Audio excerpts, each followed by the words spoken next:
passion du livre, ça remonte à plus loin, hein, forcément à l'enfance. Des parents, un père qui était à l'origine enseignant, qui était un passionné de lecture. J'ai vécu dans un immeuble d'enseignants toute ma jeunesse. J'aimais bien la culture, mais j'aimais pas l'enseignement. C'était quelque chose qui me rebutait un peu. Pour avoir vécu trop longtemps, je crois, dans le milieu, en immersion un peu trop profonde, quoi. Donc la librairie, pour moi, c'était un peu la liberté aussi. Ça représentait un espace où on pouvait avoir ses propres choix, on n'avait personne qui nous imposait un cadre. Ça, c'était ma liberté, quoi. Je crois que c'est vraiment pour ça que je suis devenue libraire. Et aujourd'hui, les choses ont complètement changé il y a déjà quelques années, hein. Mais c'est vrai que les choses se sont durcies ces dernières années parce qu'Amazon, hein, parce que aussi, je crois que outre Amazon, il y a quand même une crise qui est générale. Moi, je crois aux livres. D'abord, je crois aux livres papier.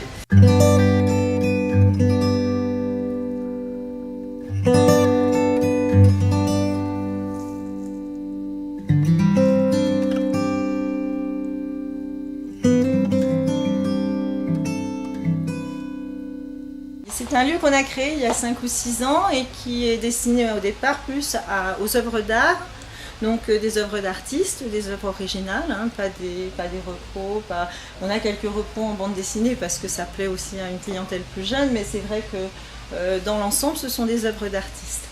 On a acheté dans le Jura, à Champagnole, des meubles en carton pour meubler cette pièce. On a voulu faire quelque chose d'entièrement local et léger aussi. On voulait quelque chose qui soit un petit peu informel.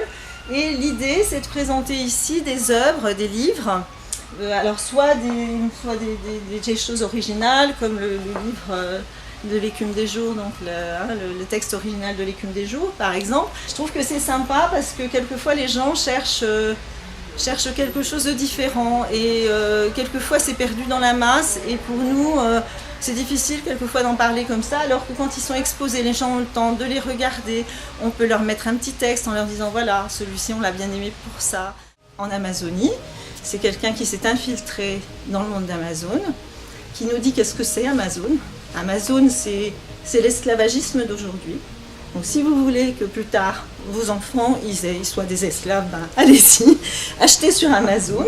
Et puis vous avez aussi des gens qui ont compris aussi que le monde était en train de changer et qui se sont rendus compte que même les chercheurs, même les savants, même les philosophes, ils n'ont pas compris ce qui nous arrivait.